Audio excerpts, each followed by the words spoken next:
welcome to the Dope Show. My name is Kiana Hughes and I'm your host. DOPE stands for Developing Opportunities for Personal Empowerment. And here at the Dope Show, we do that through discussions about the cannabis plant, the cannabis industry, and cannabis for health and wellness through talking to caregivers and patients and people in the cannabis community. Today we have a powerhouse in the cannabis industry. She is a national figure. She is someone who has been very inspirational to me and someone who I am very happy to know, just to kind of have on my team. It's Ms. DAHSEEDA Dawson, and she is the president and founder of MJM Strategies. She recently wrote an article about 3 things we need to do to prepare for when cannabis becomes federally legal. And so we invited her on the show today to come and discuss some of those things and give us some insights from her experience in the industry. DAHSEEDA, thank you for joining us today and welcome to the Dope Show. Hi, thank you so much for having me. I'm so excited to be here, actually.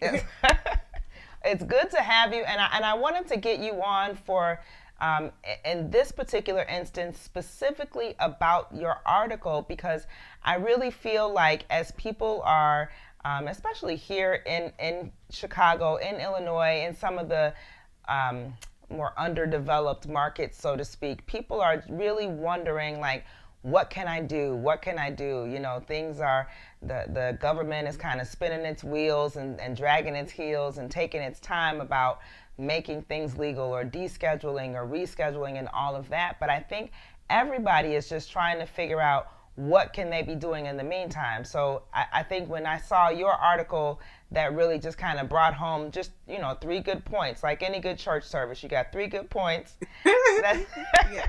And it's Yes. things that people can kind of walk away from. So let me ask, what made you decide to write about that specifically? Well, first of all, I mean, as soon as Senator Cory Booker released the Marijuana Justice Act, I immediately had thoughts that were just triggered. I have been a bi-coastal consultant for the last year and a half within the industry, and it has been interesting to see how each state operates in a silo.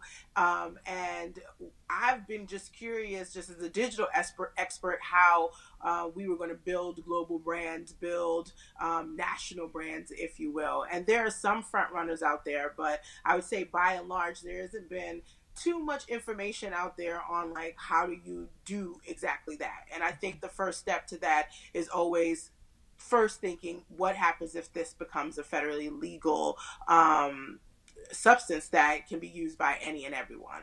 And starting from that vantage point, I started to just have mad questions. Like, I was like, I'm not sure if we're ready. And I started writing, and that's not the only, I mean, I'm about to post on my own blog, The Weed Head, a little bit more controversial, why I'm giving the federal legalization a bit of a side eye. Not because I don't agree with it being federally legal, like just to make that 110% clear. I just feel like as a small business owner within the industry who is assisting other small businesses, particularly people of color, where we're only 1%, we need just a smidgen more of a head start. The industry is already lopsided, and just more big business coming in is not going to necessarily make it better for us. So that's where my side eye comes from. But then I started to realize that I had other questions for my clients, and that led me to write the article for Entrepreneur. And I love the fact that you're kind of starting with the end in mind. And that's something that I really kind of preach about too, is to say, and even as I've started my own business of, you don't just start thinking about where you are now. You develop the business based on where you want to go. And Right. if you want to, people tend to be a little short-sighted. And I will say sometimes, our own people of color, we tend to be kind of short-sighted in terms of, I want to make some money and I want to make some money quick, or I want to figure out what can I do right now. But we don't necessarily think about the long term and the end game. And so that was the other thing that I really liked about the article, is that you really talked about some things that were, starting from the beginning, think this way now and build your business this way now so that you can be ready when we become federally legal. So I definitely appreciate that. And I look forward to reading that side eye piece in the Weed Head blog. But let's just get into this one just real quick now. First of all, which of these tips come from your personal experiences as an entrepreneur in the industry? So tell us, kind of give us a bullet point of what the tips are, and then maybe which ones come specifically from your experiences. Sure. So I would say almost all of them do come from my experience as a consultant. So either I'm firsthand experiencing it for my own business, or one of my clients has dealt with this issue. And honestly, I felt like I probably had 10, but it boiled down to these were the three that probably were the most important. And starting with think like a brand. And almost a little bit like I feel like for the industry, I want to be like Steve Harvey, create a book like Think Like a Brand Oh, for I the kids. like that. Because people aren't, and you know what, I'm even a culprit of it. So I don't turn my nose up at very clever use of the typical words that we know of for cannabis or marijuana. I used it myself. My company, I came out the gate, it was Mary Jane Marketing. It rolled off my tongue. I loved it. I did some research. I saw that there was a competitor in the space, Team Mary Jane, and I thought to myself, well, they hadn't gone very far digitally yet. They didn't have a ton of followers. I checked out some of the traffic scheme. Didn't seem like there was a ton. And so I thought I can do better than this. And I did. However, because they were in a market, Denver, that is more readily available, tons of clients, all of my work and my effort on the SEO front or any of the things that I talked to, that Mary Jane got attributed to their efforts. Even to the point where people tagged me in their social media Wow. for my own speaking engagements. So this was like a red flag that went up for me, because I was building up the SEO, but they were getting the credit for it.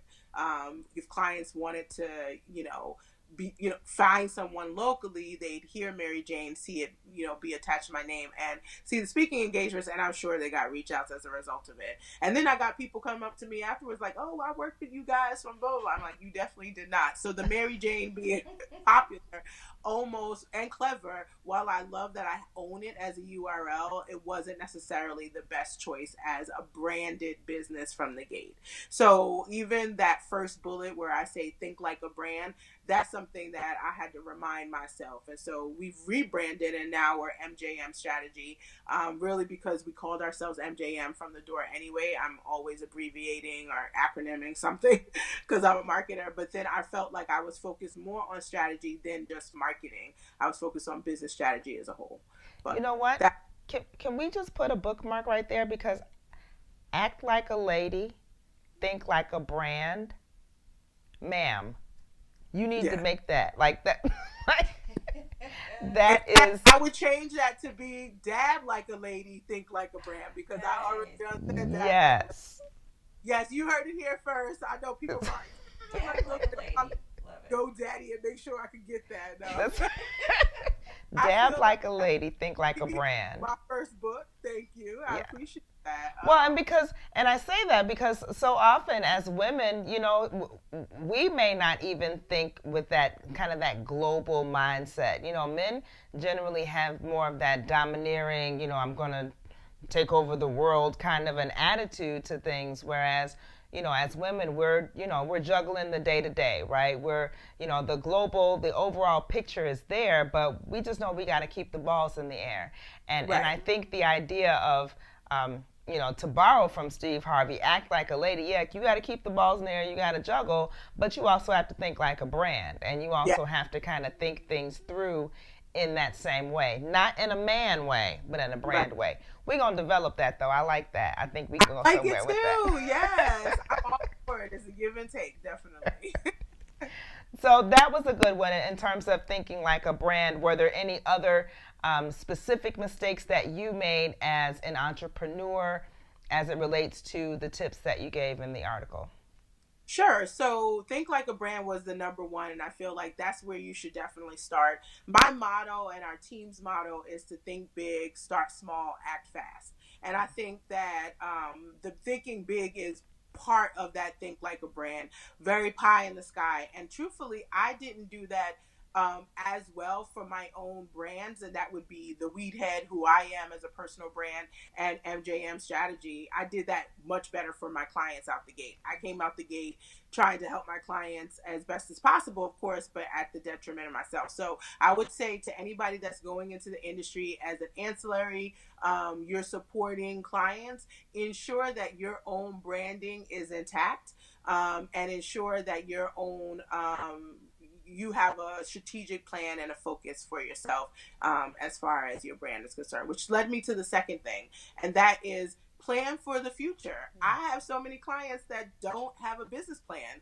and they are actively, generating revenue, but they haven't stopped for it. The industry moves so fast, and essentially they just want me to jump in, and it feels like a really fast turning double dutch rope where you're like, which, okay, I'm not sure if I, right, okay, no. And you're not like ready, but its truth is, there needs to happen usually a break where you just pause for a second, even if it's an offsite for one day, where you can do some significant strategic planning. Because without that, you may feel like you're making great strides, but you're not optimizing, and you're not taking advantage of sort of that forethought and planning to say, okay, this happened before. How do I make this better the next 3 or 4 times that it happens? So that was the next thing where I just said, I can't imagine that you don't have enough resources for people to have a business plan. And if you can't do it yourself, you can hire a consultant to do it. Well, and as my as Edie just brought up too, this is something that investors are going to want to see, and so we have to think about it even in terms of, you don't necessarily want to be working your business actively for the whole rest of your life. Maybe you actually want to be able to sell it and make money, make some real money from it. So you do kind of have to think in terms of planning for the future. But I definitely understand from experience. I'm guilty myself of, you just get caught up. You get lost in the sauce of making things happen and running the business, and kind of don't think you have time to take that step back and put the Right. plan together, Yeah. And it's hard. I mean, I think it's about empowering yourself ultimately to say, I am still moving, and the one day won't hurt. And in fact, the long run, it will help.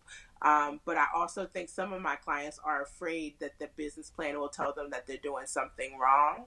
And that is a big, big reality for new brands, new entrepreneurs that are starting, is like, gosh, I have to start all over. But that's why I say think big, start small. So the reality is, you won't know everything out the gate. So that starting small is so important.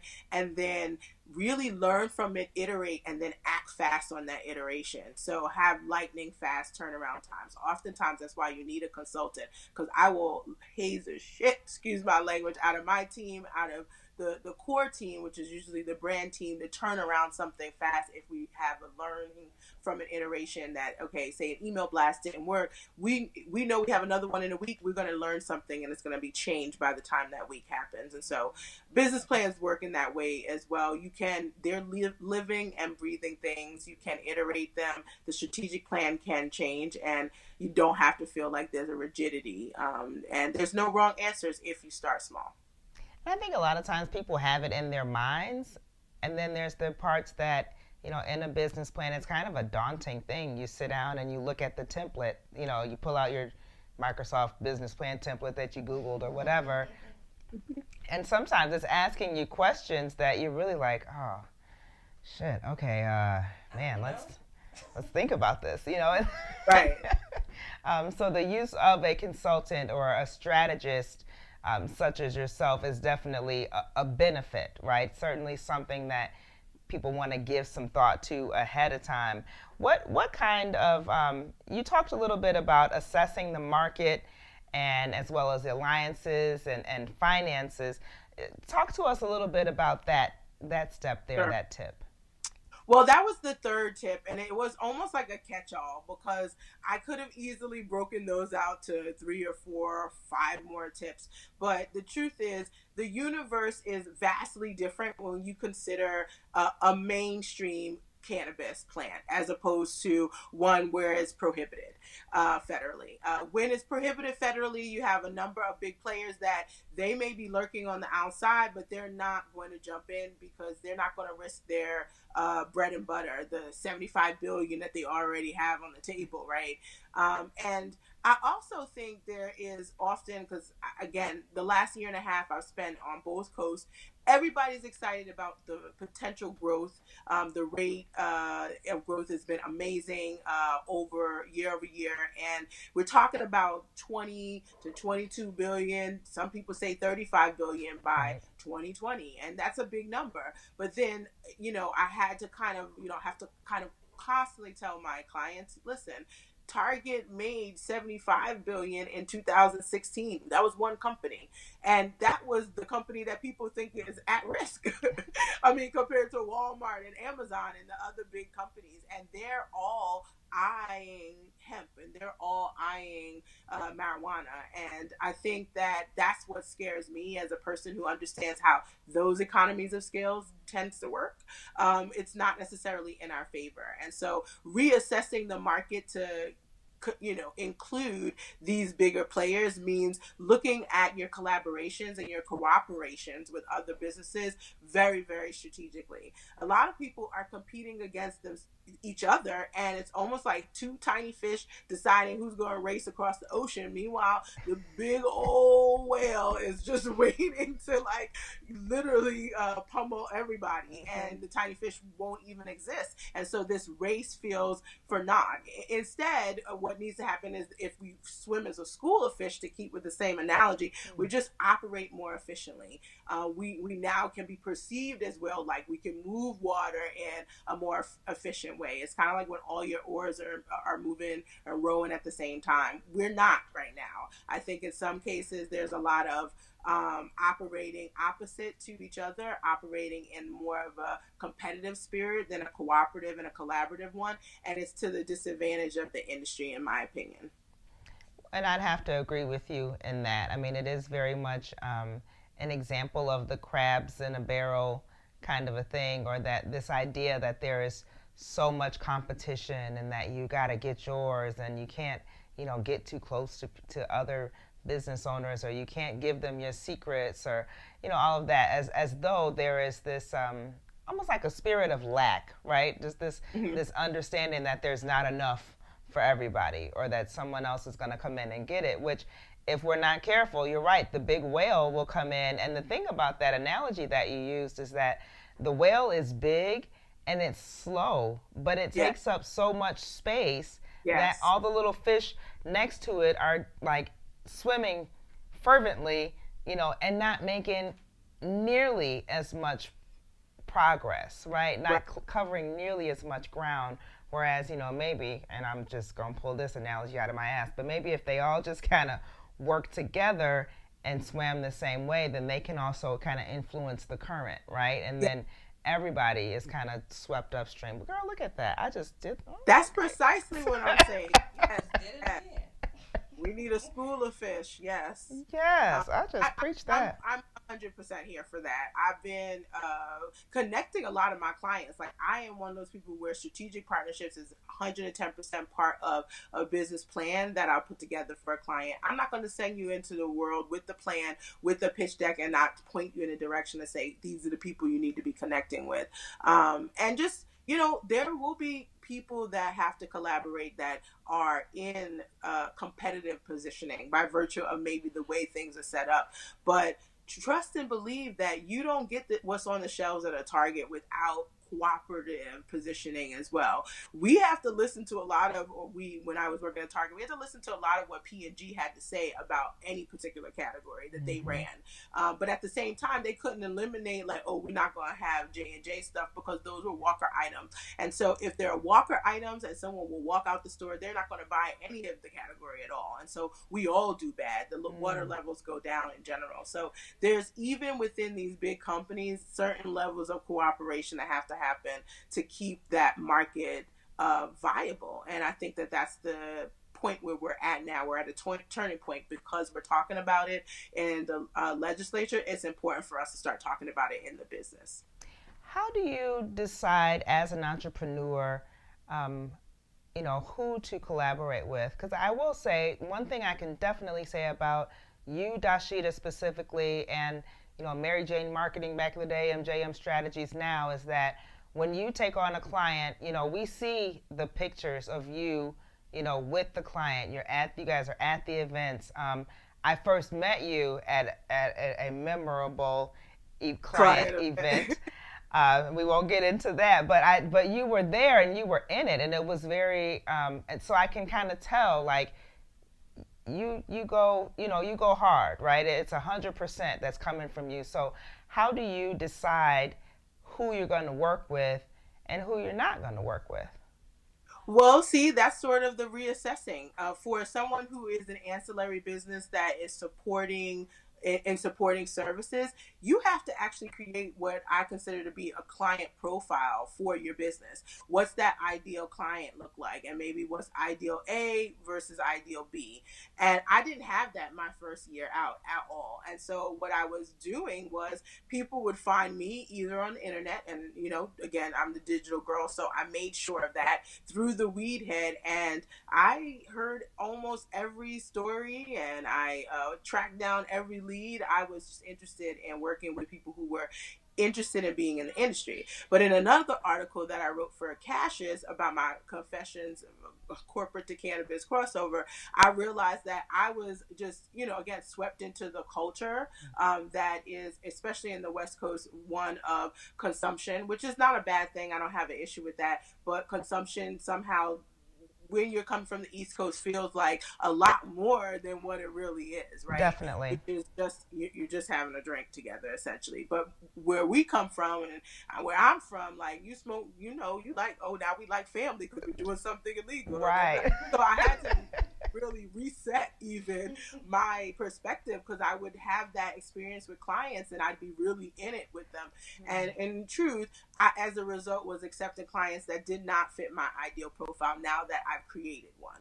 And that's sort of what I mean by reassessing. I've created one. I'm a corporate to cannabis crossover. So the truth of the matter is my ideal client is also someone from that mainstream to cannabis crossover. You already do beauty and you know me from that world because I did beauty. If you're interested in cannabis infused products, then I'm probably the one that's going to help you with that corporate to cannabis transition.